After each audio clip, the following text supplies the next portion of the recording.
નમસ્કાર દર્શક મિત્રો, હું પીનલ આપનું સ્વાગત કરું છું અમારા ખાસ કાર્યક્રમ ડે સ્પેશલમાં આજે વાત કરી રહ્યા છે અત્યારની પરિસ્થિતિને લઈને અને સાથે જ ગુજરાત રાજ્યના આસપાસના વિસ્તારોમાં જે રીતે લોકડાઉન લાગુ થઈ રહ્યું છે અને સાથે જ દિલ્હીમાં જ્યારે લોકડાઉન લાગુ કરવામાં આવ્યો છે ત્યારે ગુજરાતમાં શું પરિસ્થિતિ છે તેને લઈને ચર્ચા કરી રહ્યા છે। કોરોનાની બીજી લહેરમાં દિવસે ને દિવસે ઝડપથી વધી રહેલા જે કોરોના સંક્રમિતોની સંખ્યા છે રેકોર્ડ મૃત્યુના રૂપમાં દેખાઈ રહી છે અને આરોગ્ય મંત્રાલયે જે આંકડાઓ અહીંયા રજૂ કર્યા છે તેમાં 24 કલાકમાં દેશમાં 2,73,810 નવા કોરોનાના કેસો સામે આવ્યા છે અને આ સમય દરમિયાન 1619 કોરોનાના દર્દીઓ મૃત્યુ પામ્યા છે। તો દેશમાં સતત 3 દિવસ સુધી મોતની સંખ્યા રેકોર્ડ તોડી રહી છે। ત્યારે વાત ગુજરાતની કરીએ તો ગુજરાતમાં જે પ્રકારની પરિસ્થિતિ જોવા મળી રહી છે તેના પરથી શું લાગે છે આપને કે અહીંયા પણ ક્યાંક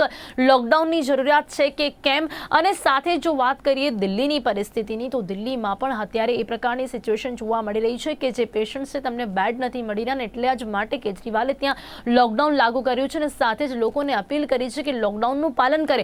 बात राजस्थान की करिए तो राजस्थान में पण कही शकीए छे कि जन अनुशासन पखवाड़ा में तमाम ऑफिस व्यवसायिक प्रतिष्ठान और बाजार बंद राखवामां आव्या छे एटले के त्यां पण लगभग कही शकीए कि लॉकडाउन लागू थई चूक्यो छे। त्यारे गुजरातनी जे परिस्थिति छे तेना परथी शुं लागे छे आपने के केवा प्रकारना निर्णयो लेवावा जोईए? ज्यारे के हाईकोर्टे सुओ मोटो दाखल करी छे त्यारे શું લાગે છે કે હવે ગુજરાતમાં શું નિર્ણય લેવાઈ શકે છે? તમામ મુદ્દાઓ પર કરીશું ચર્ચા, જેની માટે મારી સાથે અહીંયા જોડાયા છે પોલિટિકલ એનાલિસ્ટ છે મનસ્વી થાપરજી અને યોગેશ ચોડગરજી। આ બંનેનું સ્વાગત છે અને ડોક્ટર નરેન્દ્ર રાવલ જેઓ પલ્મોનોલોજિસ્ટ છે તેઓ પણ આપણી સાથે જોડાયા છે। આપનું પણ સ્વાગત છે ડોક્ટર नरेंद्र। सबसे पहले मनस्वी जी, दिल्ली के लॉकडाउन पर आपकी प्रतिक्रिया। दिल्ली में जिस तरह से लॉकडाउन लगाया गया है, क्या कहते हैं आप कि कितना सही डिसीजन लिया गया है और जिस समय पर लिया गया है क्या लेट डिसीजन या सही समय है? अब ज़रूरत है दिल्ली में लॉकडाउन की क्योंकि जिस तरह की सिचुएशन वहाँ पर भी देखने मिल रही है, अभी पेशेंट्स को वहाँ पर बेड नहीं मिल रहे हैं और बहुत ही ख़राब परिस्थिति आके खड़ी हुई है। तब जब केजरीवाल जी ने लॉकडाउन का जो डिसीजन लिया उसे किस तरह से देख रहे हैं? देखिए, कोरोना के ऊपर किसी भी चीफ मिनिस्टर ने या किसी भी व्यक्ति ने कोई कैश कोर्स नहीं किया। कोरोना एक ऐसी महामारी है जिसका सामना हमारा देश और पूरी दुनिया के तमाम देश पहली बार कर रहे हैं। इसको हमको एक नए तरीके से, इनोवेटिव तरीके से ही लड़ना पड़ेगा। इसका कोई दूसरा हमारे पास ऑप्शन नहीं है। जिस तरीके से हमने देखा, ये दूसरी लहर बोलो कि कोई लोग बोलते हैं तीसरी लहर है, ये जो लहर है उसको किस तरीके से लड़ना है उसकी जिम्मेदारी ये चीफ मिनिस्टर्स के ऊपर साथ साथ एक अंडरस्टैंडिंग पब्लिक के ऊपर भी होनी चाहिए। और अभी दिल्ली ने लिया है, दिल्ली को देखते देखते तमाम दूसरे जो भी प्रदेश हैं, जैसे महाराष्ट्र की बात करें, गुजरात की बात करें, उत्तर प्रदेश की बात करें, जहां पे केसेस बढ़ने की संभावना बढ़ती जा रही है, इन सब प्रदेशों में भी एक इफेक्ट आएगा। जहां पे अगर एक राज्य अगर लॉकडाउन की तरफ जाता तो राज्यों सब मेरे हिसाब कि पहले ये लॉकडाउन की से जो सवाल ने अंडरस्टैंडिंग हमारे को होनी चाहिए, क्योंकि अब लड़ते लड़ते हमारे देश को, हम सबको 1 साल से ऊपर घर पे रहना चाहिए। अगर दूसरी लहर अब बढ़ के जा रही है, प्रशासन के पास भी लिमिटेड रिसोर्सेज है। हमको प्रशासन को क्रिटिसाइज कर भी रहे हैं, प्रशासन की गलती नहीं है, बहुत फेल हो चुके हैं। मनस्वी जी, अब जिम्मेदारी मनस्वी जी, तो हम सब हमारे लोग जाते हैं, उसको बचाने की जिम्मेदारी हमारे ऊपर भी। हाँ जी मनस्वी जी, आपके यहाँ नेटवर्क इशू है, मैं आपके पास फिर से आऊंगी, प्लीज उसे सॉल्व आउट करने का ट्राई कीजिएगा। आपकी आवाज यहाँ नहीं पहुंच रही है अच्छे से। तब तक मैं योगेश भाई से सवाल पूछ रही हूँ। योगेश जी, અત્યારે જે પ્રકારની પરિસ્થિતિ છે, જે રીતે દિલ્હીની વાત કરી તો દિલ્હીમાં તો હવે લોકડાઉન લાગુ કરી દેવામાં આવ્યો છે, પરંતુ અહીંયા ગુજરાતમાં લોકો સ્વયંભૂ લોકડાઉન તરફ વળી રહ્યા છે, તેને કઈ રીતે જોઈ રહ્યા છો? ઘણી એવી જગ્યાઓ, ઘણા એવા વિસ્તારો છે કે જ્યાં લોકો સ્વયંભૂ લોકડાઉન પાડી રહ્યા છે, જેની શરૂઆત ગામડાઓથી થઈ હતી, પરંતુ ક્યાંક શહેરી વિસ્તારના લોકોએ પણ હવે આ શીખ્યું છે। ભલે ગવર્મેન્ટ લોકડાઉન ના લાગુ કરી રહી હોય, પરંતુ લોકોને પોતાના સ્વાસ્થ્યની ચિંતા છે એવું કહી શકાય છે। એટલા જ માટે ગુજરાતના ઘણા વિસ્તારોમાં લોકો સ્વયંભૂ લોકડાઉન પાડી રહ્યા છે। ગુજરાતમાં પરિસ્થિતિ ખરેખર ખૂબ જ ગંભીર છે. દિલ્હીમાં જેટલી ગંભીર છે કદાચ એનાથી વધારે ગંભીર પરિસ્થિતિ ગુજરાતમાં છે. અને ગુજરાત, દિલ્હી તો એક નાનો પ્રદેશ છે, પણ ગુજરાત આખો સમગ્ર 6.5 કરોડની વસ્તી વાળો પ્રદેશ છે. અને એમાં જે રીતે અત્યારે કોરોના ફેલાઈ રહ્યો છે, મોટા મહાનગરો, નાના નગરો અથવા તો ગામડાઓમાં પણ, નાના ગ્રામ્ય પ્રદેશોમાં પણ કોરોના ફેલાઈ રહ્યો છે. હવે જે મેડિકલ સુવિધા છે મોટા નગરોમાં છે એ પણ પૂરતી નથી થતી, તો ગામડાની શું પરિસ્થિતિ હશે એ હજુ બહાર આવતું નથી. ત્યારે આ સંજોગોમાં હવે આપણે સરકારે ગઈકાલે નીતિનભાઈએ સિવિલ હોસ્પિટલ અને એના કેમ્પસની મુલાકાત પછી કીધું કે ભાઈ આપણી પાસે જે વ્યવસ્થા છે એમાં આપણે પહોંચી વળતા નથી. અને 108ની ગાડીની અંદર, એની જે વાન છે એની અંદર આપણે ડોક્ટરો સર્વિસ આપે, સારવાર આપે, એ પરિસ્થિતિ ઊભી થઈ છે. એટલે આ તો ફક્ત સિવિલની વાત થઈ, બીજા દવાખાનાઓમાં પણ આ જ પરિસ્થિતિ છે. પ્રાઇવેટ હોસ્પિટલો પાસે દવાઓ પૂરતી નથી, ઓક્સિજન પૂરતા નથી, અને આ રીતે કેસો વધતા જ જાય છે. અને સૌથી વધારે દુઃખની વાત એ છે કે અંતિમ સંસ્કાર માટે લાઈનો લાગે છે અને ત્યાં આગળ 4-4 કલાકના વેઇટિંગ હોય. કેટલાક લોકો તો આખી રાત ત્યાં બેસી રહે. આ પરિસ્થિતિ એટલી બધી ગંભીર છે કે આની ઉપર સરકારે કંઈક વિચાર કરવો જોઈએ. સરકાર પોતાના પ્રયત્નો પૂરા કરે છે, નવી હોસ્પિટલો ઊભી કરે છે, નવી વ્યવસ્થા, પણ આપણી પાસે લિમિટેડ રિસોર્સિસ છે. ત્યારે આ ચેઇન કોઈક ને કોઈક રીતે તૂટવી જોઈએ. અને એના માટે રિસોર્સિસ તો કદાચ છે પણ તેનો ઉપયોગ ન થઈ શક્યો, એવું હાઈકોર્ટમાં જયારે સુઓ મોટો દાખલ થઈ છે ત્યારે એ અપીલ પણ, એ વાત પણ કરવામાં આવી છે કે ક્યાંક રિસોર્સિસ તો સરકાર પાસે હતા પરંતુ તેનો સદુપયોગ ન થઈ શક્યો. એટલે રિસોર્સિસ તો છે જ. અને ગુજરાત તો એક એવું સ્ટેટ છે કે જ્યાં પૈસાની ક્યારેય કોઈ કમી ના હોય. સરકાર પાસે ના હોય તો પ્રજા આપવા તૈયાર છે. અને અત્યારે આપણી પાસે દાખલા છે કે કેટલી સ્વયંસેવી સંસ્થાઓએ હોસ્પિટલ ઊભી કરી છે. અટલાદરાની બાપ એટલે સ્વામિનારાયણ સંસ્થા તરફથી જે હોસ્પિટલ ઊભી થઈ છે એ પણ એક દાખલો છે. અને એવી ઘણી જગ્યાઓ છે. પણ રિસોર્સિસ જે કંઈ છે એનો પૂરતો ઉપયોગ થતો નથી, મેનેજમેન્ટ બરોબર નથી થતું. જી, ક્યાંક ને ક્યાંક મિસમેનેજમેન્ટ અત્યારે સૌથી મોટી સમસ્યા લાગી રહી છે. જી, હવે જ્યારે વાત મિસમેનેજમેન્ટની હોય, આપણી પાસે એમ્બ્યુલન્સ ઓછી હોય તો તમે મિલિટરીની, પોલીસની, બીજી ગાડીઓનો ઉપયોગ કરી શકો, પણ એ દિશામાં કોઈ વિચાર કરવામાં આવતો નથી. એટલે આ જે લોકડાઉનની પરિસ્થિતિ દિલ્હીમાં છે એના કરતા વધારે ખરાબ પરિસ્થિતિ ગુજરાતમાં છે. એટલે ગુજરાત સરકારે આ બાબતે વિચારવું જોઈએ. આપણા ગુજરાતના જે એક્સપર્ટ ડોક્ટરો છે એમાંના ઘણાના મેં અત્યારે ઓપિનિયન સાંભળે, એ લોકો પણ એમ કે છે કે આ ચેઇન તોડવા માટે લોકડાઉન લાવવું જ પડશે. એનાથી આર્થિક સ્થિતિ બગડશે, ઉદ્યોગો બગડશે, વગેરે વગેરે. બરોબર છે, પણ નરેન્દ્રભાઈનું એક વાક્ય મને બહુ જ સરસ ગમ્યું હતું, જાન હે તો જહાન હે.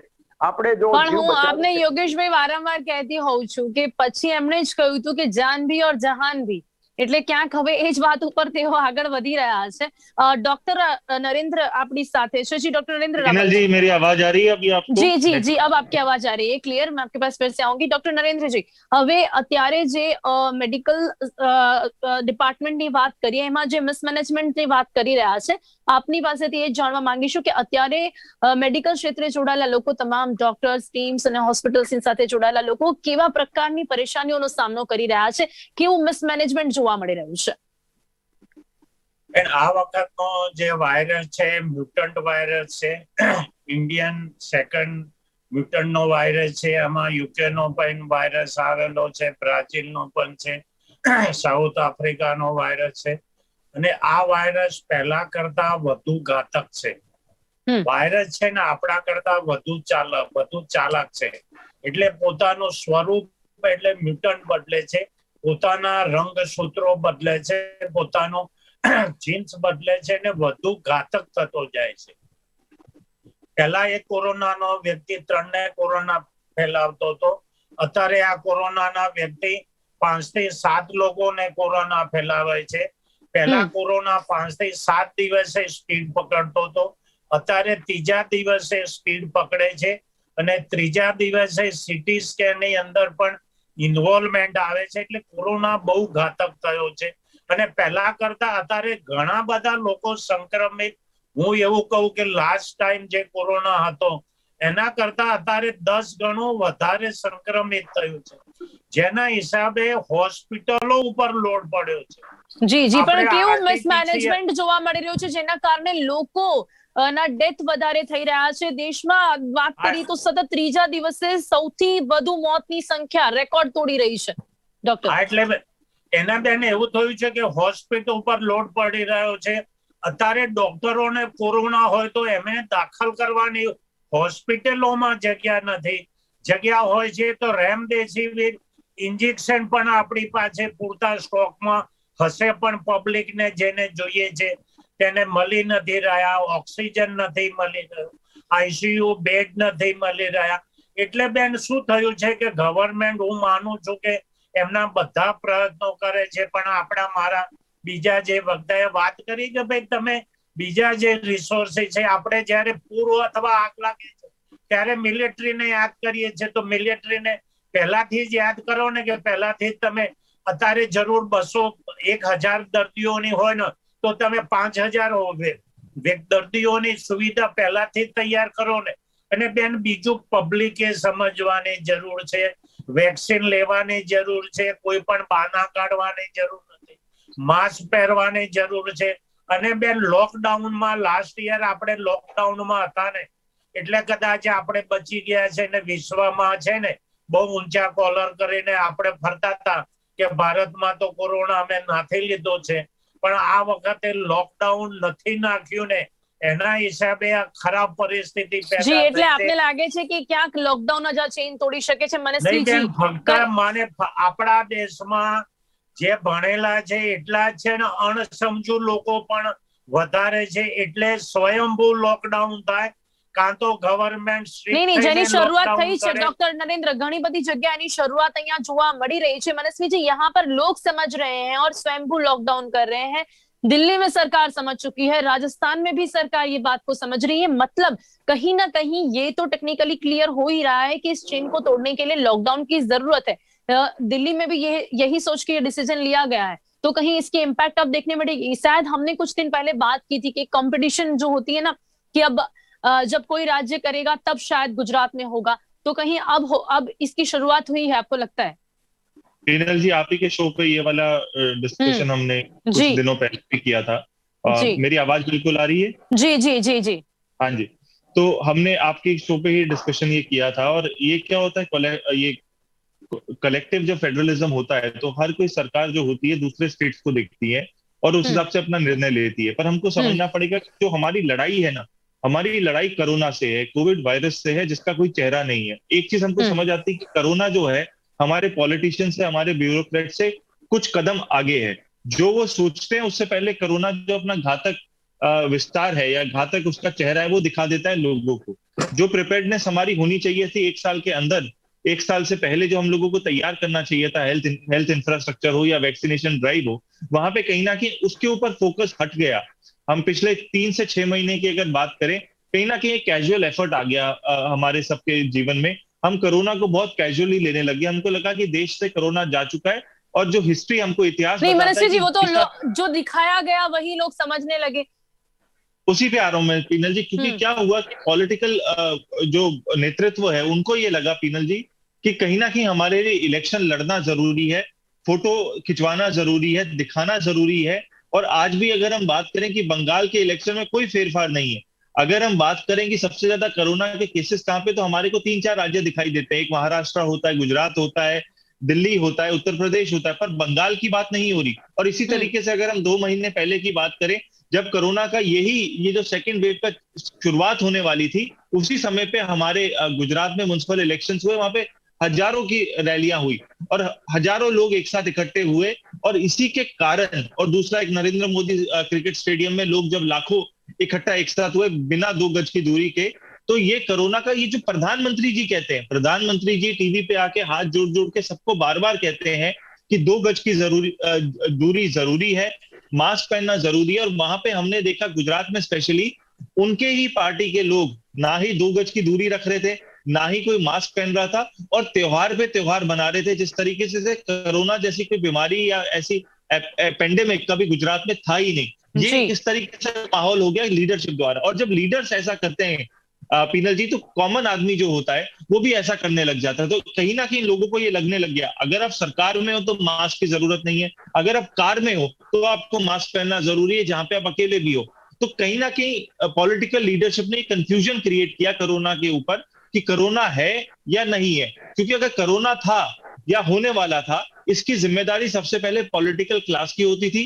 उसको नैतिक तौर पे मास्क पहनना चाहिए था, इलेक्ट्रोल पॉलिटिक्स को जीतने के चक्कर में रैलियों को कहीं ना कहीं रोकना जी। चाहिए था या पोस्टपोन भी करना चाहिए था। जिस तरीके जी। से गांधीनगर का चीफ मिनिस्टर साहब ने लेटर लिख के पोस्टपोन करवाया, या जिस तरीके से इलेक्शन कमीशन ने बंगाल में रैलियों को कम करने को बोला है, बंद करने को बोला है, उसी तरीके से यहाँ पे भी कहीं ना कहीं वो माइक्रो मैनेजमेंट जो होना चाहिए था वो मिस आउट हो चुका है। तो जी, इसी जी, कारण जी। बिना के जो आपने सवाल पूछा था योगेश जी से, बिल्कुल बढ़िया सवाल पूछा था आपने, कि इसी कारण क्या हो गया, क्योंकि पॉलिटिकल लीडरशिप की जिम्मेदारी लोगों को लगा कि वो नहीं निभा पा रहे। तो हमारे पास एक ही ऑप्शन है, सेल्फ लॉकडाउन। हम लोग खुद को लॉकडाउन कर देंगे तो हम लोग अपने घर में रहेंगे, बाहर नहीं निकलेंगे या कम से कम निकलेंगे, तो कहीं ना कहीं चांसेस कोरोना के हमारे परिवार में, हमारी सोसाइटी में, कम्युनिटी में हमारे द्वारा फैलने के कम हो जाएंगे। तो जी, इसी जी, जी। कारण लेकिन इतने समझदार समझदार लोग लोग हैं। कितने हैं, वो भी एक बात देखनी पड़ेगी मनस्वी जी, कि इतने बिल्कुल समझदार लोग बिल्कुल कितने, और कुछ लोग मजबूर भी हैं।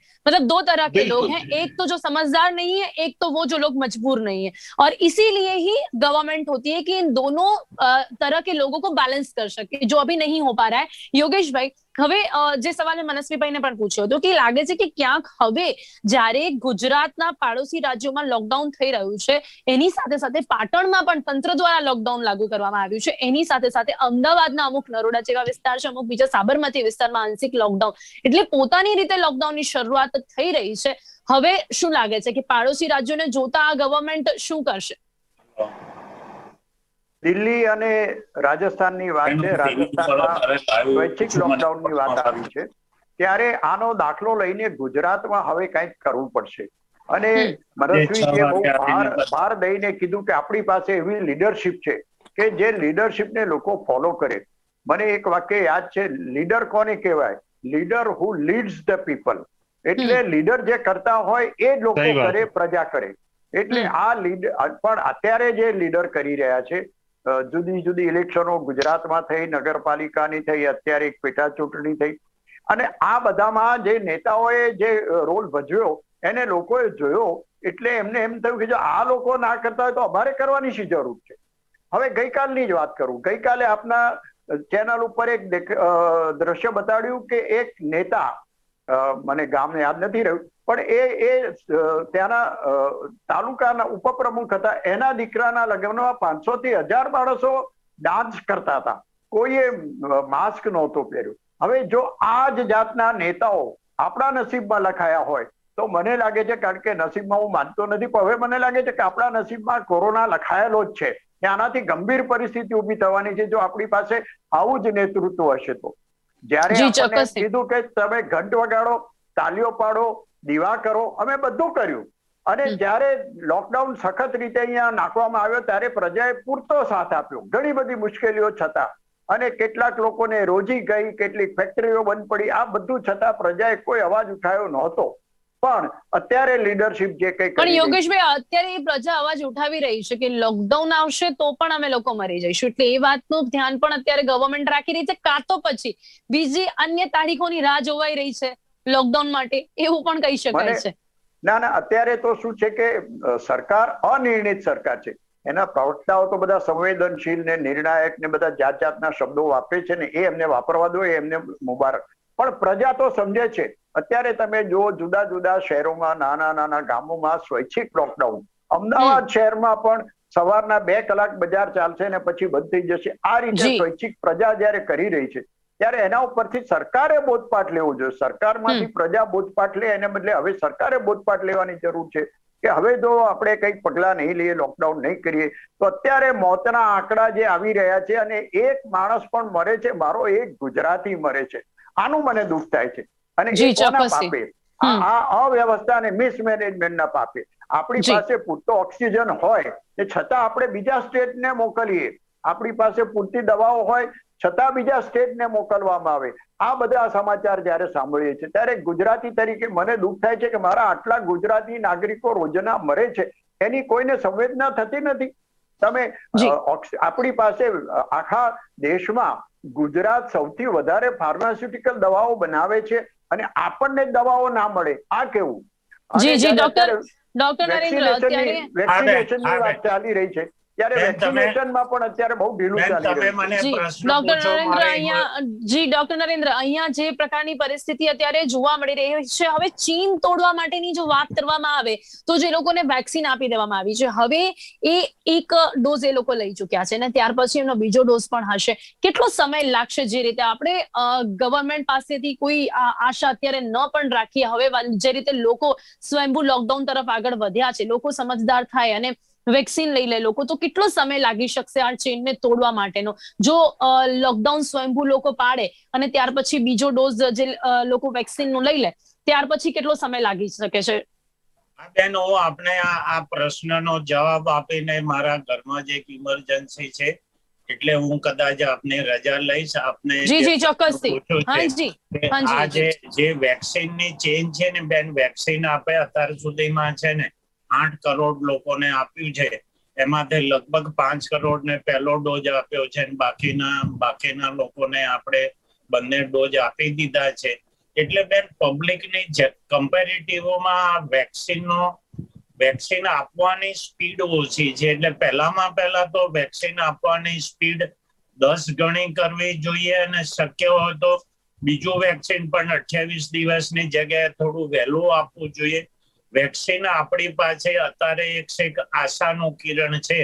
એટલે જે લોકોએ બંને વેક્સિન લઈ લીધા છે એવા લોકો 2 અઠવાડિયા પછી છે ને રોગથી 70% છે ને પ્રોટેક્શન મળી શકે છે. બાકીના 30% લોકોને છે ને આ ફરીથી પણ એટલે કોરોના થઈ શકે છે અને ઘણા લોકોને વેક્સિન લીધા પછી પણ કોરોના થઈ શકે છે. એટલે વેક્સિન આપણી પાસે જે આશાનું કિરણ છે તેને આપણે ઉપયોગ કરવો છે. આપણે માસ્ક પહેરવો છે, સેનિટાઈઝર વાપરવું છે. જી મહત્વનો સવાલ બીજો મારે એ પણ પૂછવો છે ડોક્ટર નરેન્દ્ર, આ પહેલા સ્ટ્રેનમાં જે તે દવાઓ કામ લાગી રહી હતી, જે રિકવરી રેટ જોવા મળી રહ્યો હતો, અત્યારે એ જ રીતે દવાઓ કામ લાગી રહી છે ખરી? કારણ કે જે પ્રકારે રિકવરી રેટ ઘટીને 86% થઈ ચુક્યો છે, તો એની પાછળ કારણ એ છે કે લોકો પહોંચી નથી રહ્યા હોસ્પિટલ, અને સાથે જે ગવર્મેન્ટનું મિસમેનેજમેન્ટ જોવા મળી રહ્યું છે એ, કે પછી કદાચ આ નવા કોરોનાના સ્ટ્રેનમાં દવાઓ એટલી કારગર નથી નીવડી રહી? નહીં બેન, નવા શ્રેણી અંદર પણ જૂની દવાઓ જ કારગર નીવડે છે ને અમે એ દવાઓ આપીએ છીએ. અમારી પાસે એન્ટીવાયરલ ટેબ્લેટ છે, રેમડેસિવિર છે, સ્ટીરોઇડની દવાઓ છે અને બાકીના જે ઇમરજન્સી ઇન્જેક્શન છે. અમારી પાસે નવું કંઈ નથી. પણ બેન, આ રોગે એટલી બધી 10 ગણી સ્પીડ પકડી છે અને 10 ગણો વધારે ફેલાવો કર્યો છે. એટલે એક વ્યક્તિ પહેલા સંક્રમિત થતો હતો 10 દિવસમાં, અત્યારે 10 દિવસમાં 100 લોકો સંક્રમિત થાય છે બેન. ને રોગે એટલી બધી સ્પીડ વધારી છે કે ડોક્ટરના ત્યાં પહોંચતા દર્દી સિરિયસ થઈ જાય છે. એટલે રોગની ગંભીરતા સમજવાની જરૂર છે. ગવર્મેન્ટે ચૂંટણી કરી કે ના કરી, સરઘસ કાઢ્યા કે ના કાઢ્યા, એ બધું આપણું કામ નથી. આપણું કામ માસ્ક પહેરવાનું છે, કામ વગર ઘર બહાર નીકળવાનું નથી, ઘરે બેસી રહેવાનું છે અને જાતને વધુ ઇમ્યુનિટી પેદા થાય એ કરવાનું છે. એટલે સ્વયંભૂ લોકડાઉન કરવાની જરૂર છે. Thank you very much. Ji Narendra भाई थैंक यू। मनस्वी जी, अभी यहाँ पर बात फिर से एक बार हाईकोर्ट पे आती है, तब क्या लगता है आपको कि सुओ मोटो की क्या असर होने वाली है? क्या डिसीजन में कोई चेंजेस अब आने वाला है कुछ? क्योंकि जिस तरह से हम बात कर रहे हैं कि अगर अब दिल्ली ने भी लॉकडाउन किया है, राजस्थान भी इस तरह का डिसीजन ले रहा है, गुजरात में अभी भी कोरोना के आंकड़े जो है वो कम नहीं हो रहे हैं, तो क्या लगता है कि हाईकोर्ट की वजह से, हाईकोर्ट ने जो सुओ मोटो की, उस वजह से गुजरात जो गवर्नमेंट है कहीं ना कहीं प्रेशर में आके कोई डिसीजन लेगी? देखिए, इसमें कोई बात प्रेशर की या किसी की ईगो की नहीं होनी चाहिए। इसमें जो बात होती है वो गुजरात की होनी चाहिए, गुजरात की जनता की होनी चाहिए, गुजराती भाई बहनों की होनी चाहिए। तो वो तो अगर होने वाली होती तो मनस्वी जी पीनल जी, आपकी बात बिल्कुल सही है कि अगर होने वाली होती तो पहले हो चुकी होती। कई बार क्या होता है कि पॉलिटिकल ये सब यहाँ तक पहुंचता ही नहीं, तो अंदाज कर रही थी तभी तो हाई। देखिए, कहीं ना कहीं ऐसा होता है कि पॉलिटिकल नेतृत्व को ये लगता है कि कहीं वो मैनेज कर लेंगे, और लॉकडाउन कहीं ना कहीं ये, जब कोई लॉकडाउन करता है तो इसका मतलब ये है कि सरकार के हाथ से वो स्थिति छूट गई है। अब लॉकडाउन एक ही मौका बाकी है जिसके द्वारा ये चेन को तोड़ सकते हैं। दूसरे सारे दरवाजे जो हैं वो बंद हो चुके हैं, इसी कारण लॉकडाउन का एक लास्ट ऑप्शन रहता है। तो कोई भी लीडरशिप नहीं चाहेगा कि मेरे समय में लॉकडाउन हो, मैं नहीं कर पाया, सही तरीके से रोक नहीं पाया। तो इसी कारण कहीं ना कहीं लोग कोशिश करते हैं कि बेड की फैसिलिटी बढ़ाई जाए, लोगों को समझाया जाए, नाइट कर्फ्यू लाया जाए। पर इन सब सिचुएशन से आगे कहीं ना कहीं जो ये बीमारी है कोरोना का, जो सेकंड स्ट्रेन है, जिसको हम बोले एक मॉडिफाइड स्ट्रेन है, ये कहीं ना कहीं म्यूटेटेड स्ट्रेन है, जिसकी अभी तक हमारे को सही तरीके से जांच पता ही नहीं है। ये कहाँ का स्ट्रेन है, ये महाराष्ट्र के द्वारा है, यूके द्वारा है, ब्राजील द्वारा है, साउथ अफ्रीका द्वारा है, ये अभी क्लियरिटी हमारे को नहीं है कि कौन सा स्ट्रेन है। पर इसके जो प्रोटोकॉल्स हैं, जो कहीं ना कहीं इसको ठीक करने के जो प्रोटोकॉल्स हैं, वो एकदम सिमिलर है जो फर्स्ट स्ट्रेन के थे या फर्स्ट वेव के थे। तो इसीलिए लोगों को ये लग रहा था, नेतृत्व को लग रहा था कि हमको लॉकडाउन की जरूरी नहीं है बात। और दूसरा क्या चीज है कि जब तक नरेंद्र मोदी जी नहीं कहते, बीजेपी रूल्ड स्टेट्स का एक जो हमको पैटर्न देखने को मिला है, नरेंद्र मोदी जी ने पहला स्लोगन दिया था, जान है तो जहान है। तो लॉकडाउन सही था। नरेंद्र मोदी जी ने कहा था जान भी और जहान भी। तो अभी लास्ट उन्होंने ये बोला हुआ है जान भी तो जहान भी। तो कहीं ना कहीं बीजेपी रूल स्टेट्स में एक ये है कि अभी जान भी चलानी है और जहान भी चलाना है। इसका मतलब लॉकडाउन अभी नहीं लाना। जब तक प्रधानमंत्री नहीं बोलेंगे तब तक बीजेपी रूल स्टेट्स में एक ही हमको प्रॉब्लम देखने को मिली है, जो सेंट्रल लीडरशिप जब तक कुछ नहीं बोलता तब तक स्टेट लीडरशिप वहां पे एक्ट करने से पहले थोड़ा सोचती है कि कहीं ना कहीं सेंट्रल लीडरशिप का व्यू कुछ उनके अलग ना हो। इसी कारण ये डिसीजन मेकिंग में प्रॉब्लम आ रहा है। जी, लेकिन फिलहाल तो अपने प्रधानमंत्री कुछ बोलने के मूड में नहीं लग रहे हैं, कहीं ना कहीं ऐसा लग रहा है। योगेश भाई, समय ઓછો છે પણ અંતે શું કહેશો આપ કે ક્યાંક વડાપ્રધાન નરેન્દ્ર મોદી રાહ જોઈ રહ્યા છે, કોઈ એમના તરફથી અત્યારે હાલ કોઈ ઇશારો નથી જોવા મળી રહ્યો, અને સાથે સાથે ક્યાંક કહી શકાય છે કે એવી કોઈ પ્રતિક્રિયા પણ તેમની સામે નથી આવી રહી, શું કહેશો અંતમાં? મારા હિસાબે નરેન્દ્રભાઈ મોદી 29 એપ્રિલની રાહ જોઈ રહ્યા છે ને ત્યાર પછી જે કંઈ કહેવાનું છે કહેશે। મને લાગે છે આનો અર્થ તમે સમજી ગયા। પણ મારે કેજરીવાલ શબ્દો અત્યારે યાદ કરાવો છે। એને એમ કીધું કે એમને ત્યાં જેટલા બી સંક્રમણ થયા છે એમાં 65% કેસ 45 વર્ષથી નીચેની ઉંમરનાને થયા છે। તો હજુ 45 વર્ષથી નીચેનાને આપણે વેક્સિન તો આપતા નથી, ત્યારે આ બાબતે કોઈ વિચારણા કરવી જોઈએ અને વેક્સિન ખૂબ ઝડપી બનાવવા જોઈએ। અને આ બાબતે જો લોકડાઉન તો નાખો કે ના નાખો, પણ અત્યારે વેક્સિનની ઝડપ પણ જો વધારે તો પણ ચોક્કસ કંઈક ફાયદો થશે। જી, ચોક્કસ। સમય અહીંયા સમાપ્ત થાય છે। યોગેશભાઈ, મનસ્વીજી, આપ બંને અમારી સાથે ચર્ચામાં જોડાયા તે બદલ આપનો ખૂબ ખૂબ ધન્યવાદ। Thank you so much. દર્શક મિત્રો, ડે સ્પેશિયલ કાર્યક્રમમાં આજે વાત કરી છે આપણે કે જે પ્રકારે દિલ્હીમાં લોકડાઉન લગાવવામાં આવ્યું છે, રાજસ્થાનની જે સરકાર છે તે પણ કડક બની છે, ત્યારે હવે ગુજરાતની જે પરિસ્થિતિ છે કથળતી જઈ રહી છે, ત્યારે શું નિર્ણય લેવાશે સરકાર દ્વારા? અને આ બધાની વચ્ચે લોકો, એક વર્ગ એવો પણ છે કે જે સ્વયંભૂ લોકડાઉન તરફ આગળ વધી રહ્યો છે। લોકોનું આ સ્વયંભૂ લોકડાઉન શું કરશે અસર? અને સાથે જ ક્યાંક હવે આ પ્રકારની પરિસ્થિતિને જોતા બીજા રાજ્યો એટલે કે ગુજરાતના પાડોશી રાજ્યોનું ડિસિઝન લેતા ગુજરાત સરકાર શું લેશે નિર્ણય, તેના પર કરી છે ચર્ચા। ત્યારે આ કાર્યક્રમમાં બસ આટલું જ। ફરીથી મળીશું એક નવા વિષય સાથે, ત્યાં સુધી રજા આપશો। નમસ્કાર।